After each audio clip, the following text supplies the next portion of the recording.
It's a great pleasure to welcome Ambassador Shyam Saran to the Kennedy School of Government and to our Future Diplomacy project. Shyam Saran served as Foreign Secretary of India, longtime Indian diplomat, now a strategic thinker, widely read in India. And Shyam, the first question I wanted to ask you is, the major news a week ago Sunday, the death of Osama bin Laden in a U.S. commando raid, that has had a major impact on U.S.-Pakistan relations. What has it done with the India-Pakistan relationship? Has it complicated it? Has it been a big issue? Do you see it as an impediment for the future? Well, first of all, Dick, thank you very much for inviting me to the Kennedy School, and it's a great pleasure for me to re-establish our association once again. I think in India the reaction has been generally muted. It could have been much worse.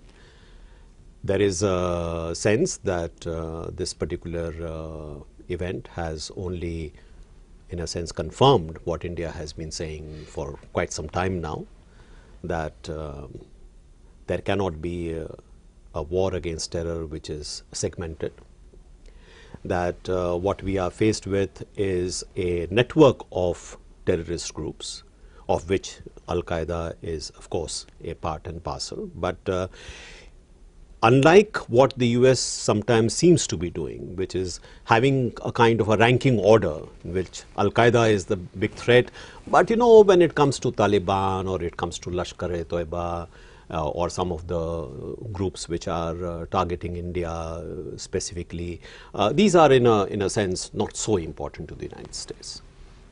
I think what this is has displayed is that in fact they are all part and parcel of the same network. So any assumption which was made that you know, Pakistan may be a little ambiguous about you know, giving up its links with the Taliban or with the Lashkar, but you know, it is really our ally in the war against Al-Qaeda. I think what this shows is that this assumption was completely wrong. So that is important, because if the United States of America today recognizes that there is no segmentation of the war against terror, I think this would be a great step forward from our perspective. What about Pakistan itself?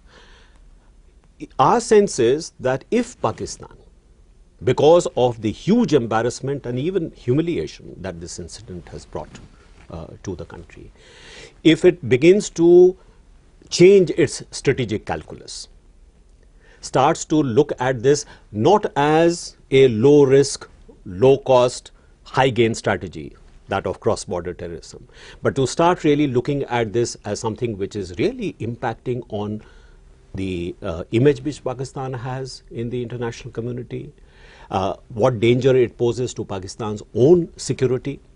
If that kind of a rethink is, in a sense, being triggered off by this incident, it augurs very well for the relationship between India and Pakistan in the future.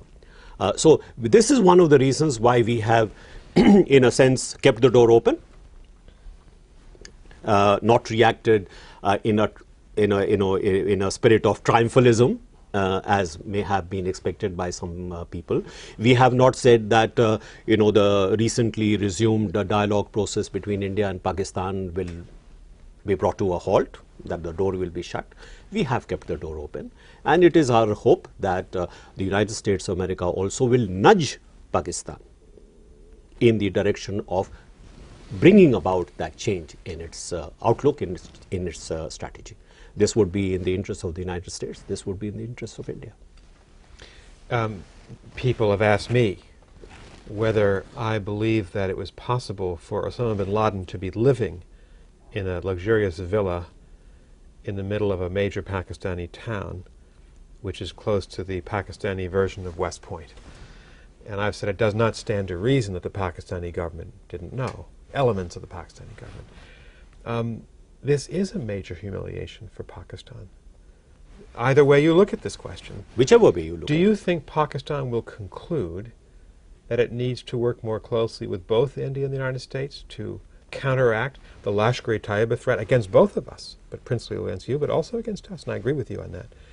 Or will Pakistan continue to think that at least elements of the government can turn a blind eye when terrorist groups from Pakistan's soil attack either you or us or Afghanistan? I mean, what is the most likely reaction from the leadership in Islamabad, because you know that leadership, you have experience working with them? There are certainly saner elements, I would say, in the Pakistani leadership who would try and utilize this event to, in fact, bring about the shift that we are all looking for. But I also have a depressing sense that the Pakistani army and the Pakistani intelligence services, which continue to be the most influential forces in Pakistan, will probably not draw the same conclusions. So what would be the possible response? The possible response will be a kind of a tactical response to say that let's do the minimum that is necessary to keep the US off our backs. The storm will pass over once a few more, Al-Qaeda elements have been handed over to the United States, or some, action has been taken against some of the terrorist elements. The United States of America will not pressurize us in the manner that one would have expected.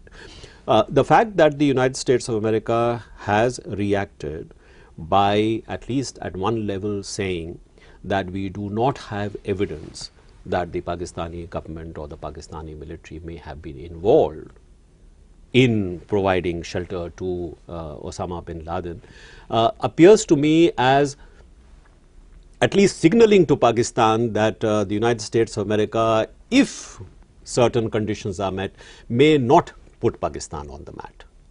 What could those tactical considerations be?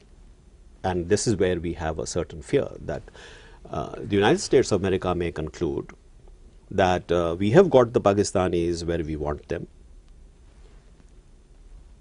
If Pakistan is able to deliver on restraining the elements which could complicate, for example, the spring offensive which is already underway in southern Afghanistan, if Pakistan is willing to put pressure on, say, the Taliban elements to have some kind of a political compromise with the Karzai government, our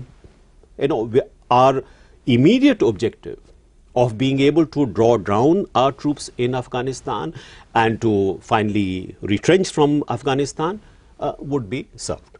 So why look at the longer term challenge? Why look at the longer term perspective? We would hope that is not the case, and that the United States of America will see its longer term interests in nudging Pakistan towards taking the right kind of decision with regard to the whole issue of using terrorism as an instrument of state policy. Right. Shyam, another issue that's been very prominently in the press of late is the U.S.-India relationship. We both worked together on that relationship for a number of years. There's been dramatic progress in creating a partnership, I would say a strategic partnership between us. What is the Indian view of what that partnership should be in terms of political cooperation, military ties, strategic cooperation on global problems like climate, where you worked as India's climate change negotiator? Does the Indian leadership see this as an all-encompassing partnership, albeit one that will not be an alliance? It will not be one characterized by a treaty commitment to each other. But is there a consensus in India, as I think there is among the Republican and Democratic parties in the United States, that we need to have a bigger relationship and work more closely together? Is that also agreed in India? Across the political spectrum, everyone recognizes that our relationship with the United States of America is one of the most important relationships for India. So I don't think there is any questioning of that particular objective. I think it's not so much an issue of whether we want a all-encompassing strategic partnership or we want a more limited kind of a relationship. It's more a question of how quickly, at what pace we move towards that all-embracing kind of a relationship. The reason why that may be sometimes an issue of controversy in India is partly because we still have to overcome some of the negative legacy of the past in the relationship between India and the United States.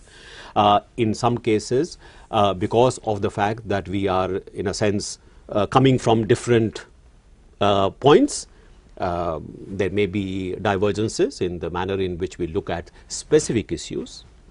Recently, for example, the vote in the Security Council on the intervention in Libya. Yes. You know, India abstained. The United States of America felt that, well, you know, you want a seat at the high table, but, you know, you are not really ready to take on a active, responsible role. The India has a different viewpoint. Our viewpoint has been that perhaps in this kind of a situation, an intervention would probably complicate the situation in the region rather than help resolve it. We did not think that there would be a quick knockout blow and Gaddafi would leave. As you can see, a certain kind of an impasse is developing, which is precisely what we have been afraid of.